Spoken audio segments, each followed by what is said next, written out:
running back in NFL history. It's Saquon Barkley, 2-year, $41 million extension. Schefter noting that the Eagles are making the rare move of extending Saquon after only 1 year into his contract. He exceeded expectations when you look at his 1 year in Philly versus 6 years with the Giants. Brew, do you like this move by Philadelphia? I love it. I mean, and Philadelphia seems to have money that no other teams have. Yeah, but Nick's talked to us about it. Like, they're going to have to pay it back later. But this now's the time to go for it. Right. Yep, that's right. And I do think some of this is a reward, and I'm glad for. What more could he have done? He may have been able to break the rushing record had you allowed him. You won a Super Bowl. I think he's going to come back next year and have a great year. And I'm excited to see, I just wish he had been with a team like this early in his career, because who knows what he would have done rather than be with the Giants. But I'm happy for him, and I'm also, Coach, happy for other running backs, though, because we know last year the market was really depressed for the backs. A bunch of them came out and had great years. And I'm glad to see Saquon get paid, and hopefully some of these other guys do too. Yeah, I love this for Saquon, and the fact that he was willing to sit when he could have pushed to try to get the record. I mean, he seems like a great guy, a selfless guy. Love this for the Eagles. I think it's a great message to the rest of the league in terms of what type of organization they are, to go ahead and pay someone proactively, where usually it's, guys are fighting to get this done. So I think it's great, and I think, Brew, you nailed it early on, saying that he was going to be this good. McCaffrey, yeah. You might need a bonus for picking that out. Oh, yeah. Well, that's what he got the extra day Nick off. Nick yelled at me for that. Listen. The Brew obviously did nail this. So can I get philosophical for a moment? No, let's just. It'll be good. I think it'll be good. Just give me a second. The audience takes its cues from you. Will you at least pretend to be interested in what I'm about? You did 2 Okay, minutes on I'm Kendrick interested Bourne. in philosophy as we talk about Saquon. This is it. I'll land the plane. I promise. All right, here we go.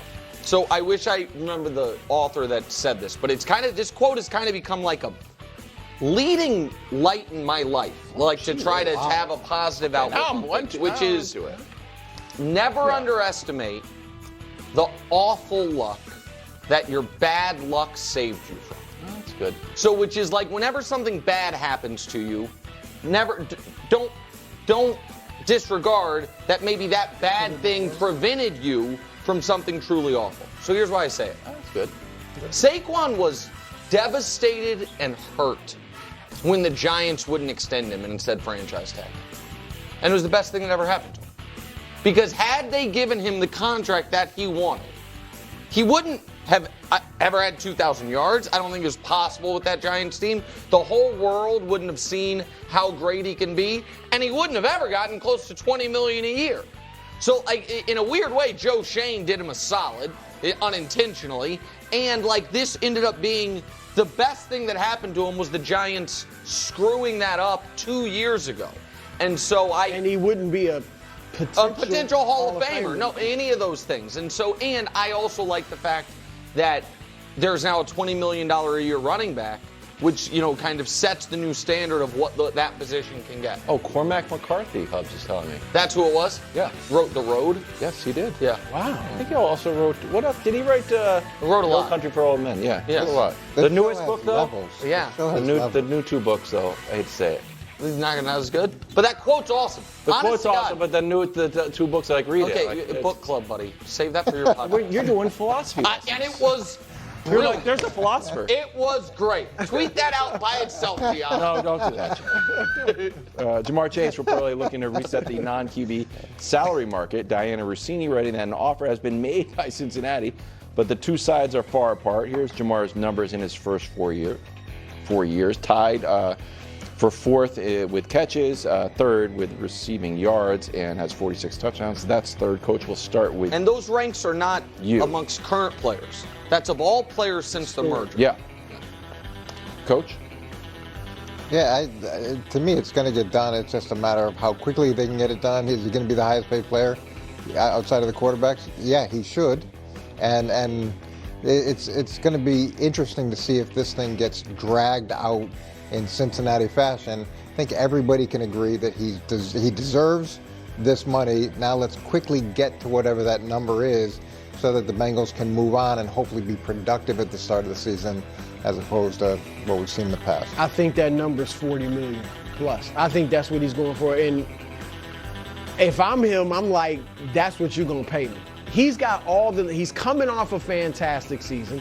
The quarterback loves him. They got this special relationship. Like, they have to pay him, and he should take no less. And, Coach, this is just an example of why you pay a guy. If you know that this is a guy you're keeping, you need to pay him earlier rather than later. They could have got him for 35. Well, right? No, they could have got him for, I think, less. 32 if they'd have done If it they'd at the done it right beginning of away. this time last year.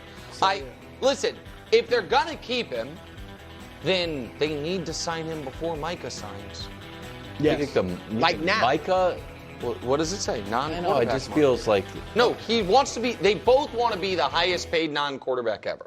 They both do. Right? Like, by the way, it was the Nicky Bosa contract that Justin Jefferson based his. okay. You know what I mean? So like there's real precedent for that. And the danger So- in this is the longer you wait, the market keeps Yeah. resetting. Correct. And it's like you But- could have got it cheaper a week ago. Yeah. Now you're paying. But I wouldn't keep them both. But they should trade the franchise. Well, man, you might trade Chase. Jamar. I said this yesterday. Jamar Chase at $40 million a year, or keep T and get a second round pick for T Higgins, or get T Higgins for 28 to 30 million a year and get the Tyreek Hill package for Jamar Chase. Well, I do think that's a decision, though, you have to bring Joe Burrow in on.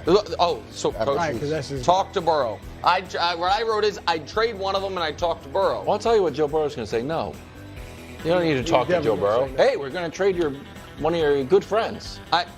Well, if it's an either-or type thing, at least you have the discussion. And there is a business component to it, too. Like, I'm sure Joe One of Burrow your wants to friends.